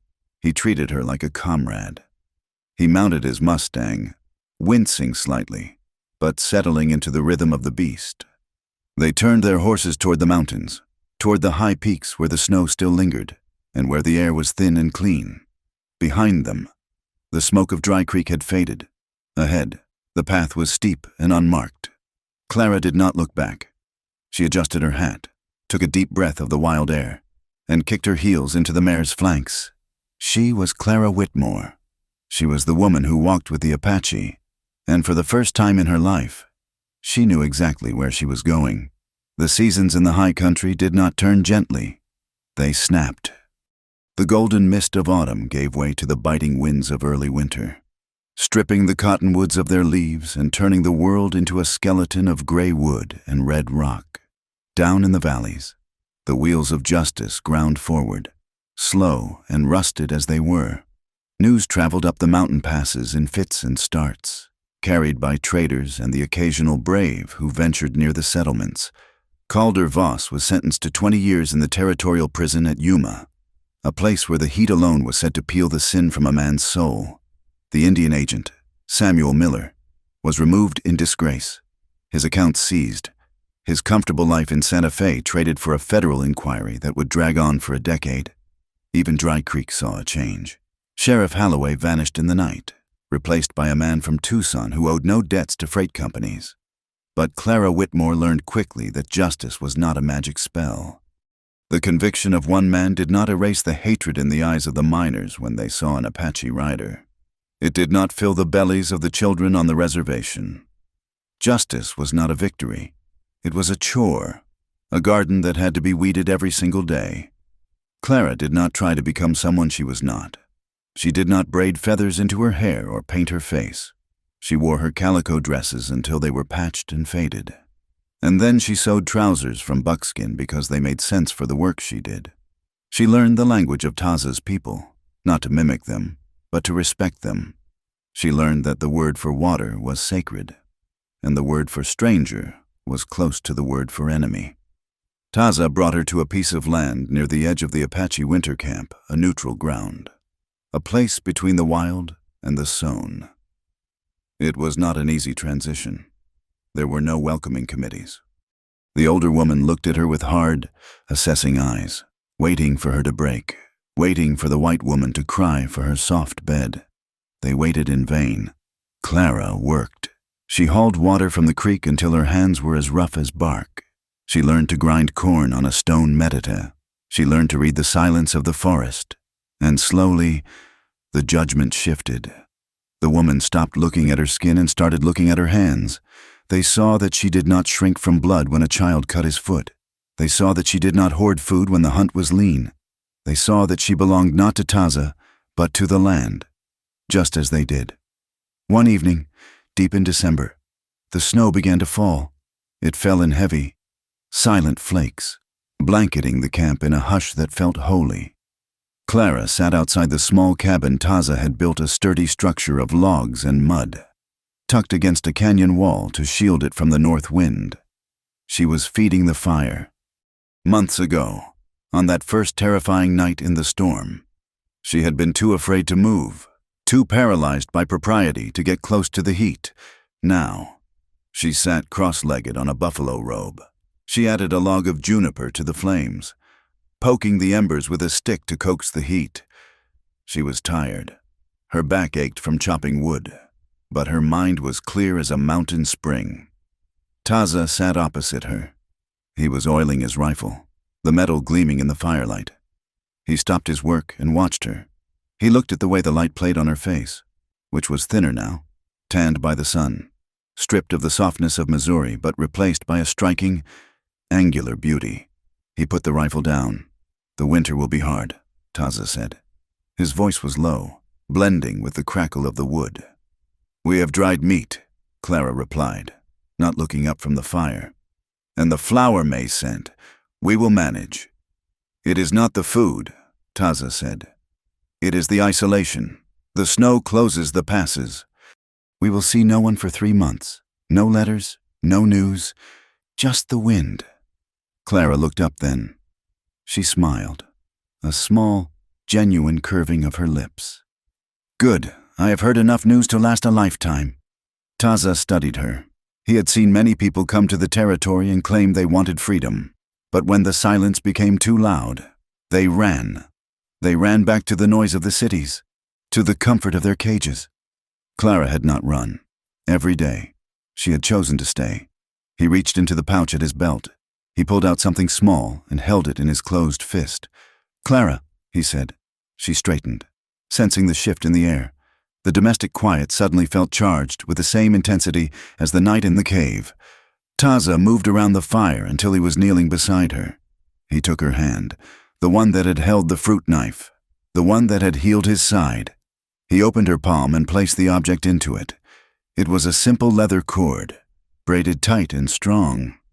Strung upon it was a small piece of turquoise, rough and unpolished, the color of the sky before a storm. "It is not gold," Taza said quietly. "It is not a ring from a store in St. Louis." "It is beautiful," Clara whispered, running her thumb over the stone. "It is a guarantee," Taza said. He looked into her eyes, stripping away all defenses. "I told you once, in the cave, that I would guard you. I did that because you were on a mission. You were a duty." He paused, searching for the English words that could hold the weight of his heart. "But you are not on duty anymore. You are the fire in my camp." He took the cord from her hand and tied it around her wrist. The knot was complex, secure.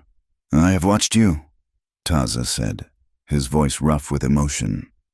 "I watched you walk when your feet bled. I watched you stand against Nantan. I watched you choose the hard path every sunrise." He leaned in, his forehead resting against hers, his breath warm on her face. "I tried to give you a way out. I tried to scare you away. But you are still here." "I am still here," Clara breathed. "Then hear me," Taza said. "I guarded you through the storm. I will guard you through the long snow. I will guard you when your hair is white like the mountain peak. If you stay, I choose you. Forever." Clara closed her eyes, tears hot and fast slipping down her cheeks. They were not tears of sadness. They were tears of relief. The exhaustion of the journey, the fear of the judgment, the weight of the box, it all dissolved in the heat of his promise. "I choose you," Clara whispered back. "Forever." She did not need a wedding in a church with a choir. She had the wind for a choir and the fire for a witness. She leaned forward and kissed him a slow, deep kiss that tasted of wood smoke and promise. It was the seal on a contract that no court could ever break. Spring came with a roar of melting snow and the blooming of wildflowers that turned the gray hills into a riot of purple and yellow. With the spring came a new purpose. Clara did not just survive. She built.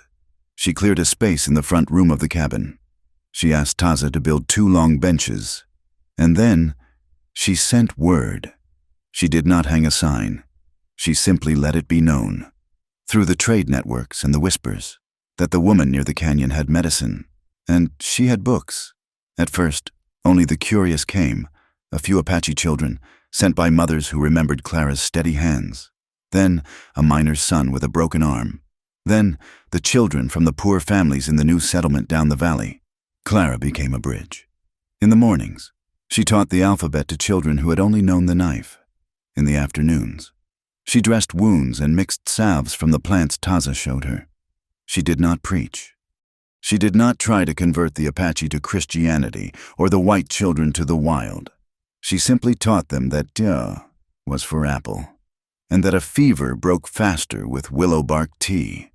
She was not a savior. She was a neighbor. And in the West, a good neighbor was worth more than a regiment of soldiers. One afternoon, a rider appeared on the trail. It was Jesse, the boy from Dry Creek, now looking older and taller. He led a pack mule loaded with supplies. "Miss Clara," he shouted, waving his hat. "May sent me. She says she cannot ride the pass with her bad hip, but she threatens to shoot me if I do not deliver this." He unloaded a heavy, cast-iron Dutch oven, black and seasoned. Inside, nestled in straw, was a note written in May's scrawling hand. Clara unfolded it, standing on her porch with Taza beside her. To the girl and the wolf, the note read, "Marriage is not about kissing. It is about eating. If you can cook in this pot without killing each other, you will make it. Keep the fire hot. Feed each other. The West lives on that. I sent coffee. Real coffee. Don't let Taza drink it all." Clara laughed, the sound echoing off the canyon walls. It was a free sound, unburdened by fear. The story ended on a Tuesday morning in late April. The air was crisp, holding the last memory of winter. Smoke curled from the chimney of the cabin, rising straight up into the pale blue sky. Clara stepped out onto the porch. She held a steaming mug of coffee in her hands, maize coffee. She wore a simple dress of blue wool, mended at the hem, and the turquoise amulet was tied securely at her wrist. In the corral, Taza was working. He was repairing the cinch on his saddle, his hands moving with rhythmic assurance. He wore a flannel shirt Clara had sewn for him, tucked into his buckskins. He sensed her presence. He always did. Taza stopped his work. He looked up. Their eyes met across the dusty yard. There was no desperate drama in the look. There was no impending danger, no hidden gunman, no ticking clock. There was only the quiet, profound peace of two people who had seen the worst of the world and had decided to build their own world in spite of it. Taza nodded to her a small, intimate greeting. Clara raised her mug in return. Around them, the vast, indifferent landscape of the Arizona Territory stretched out, beautiful and cruel. But they were no longer small beneath it. They were rooted. They were home. Freedom. Clara realized as she watched the sun catch the silver in Taza's hair. It was not about wandering without a map. It was about finding the one place where you could stand still, digging your heels into the earth and saying, "I am here, and I am not moving." She took a sip of the coffee, felt the warmth spread through her chest, and smiled. The box was closed. The ledger was filed. The story was written. And real life was just beginning. Thank you so much for listening to this story. We hope you enjoyed the journey of Clara and Taza through the dust and danger of the Wild West. Please leave a comment below letting us know where you are tuning in from. We would love to hear your thoughts and connect with you. If you enjoyed this tale, please consider subscribing to our channel, Wild West Tales. Don't forget to like this video and hit the hype button to help this story reach even more listeners. Your support keeps the campfire burning. Thank you.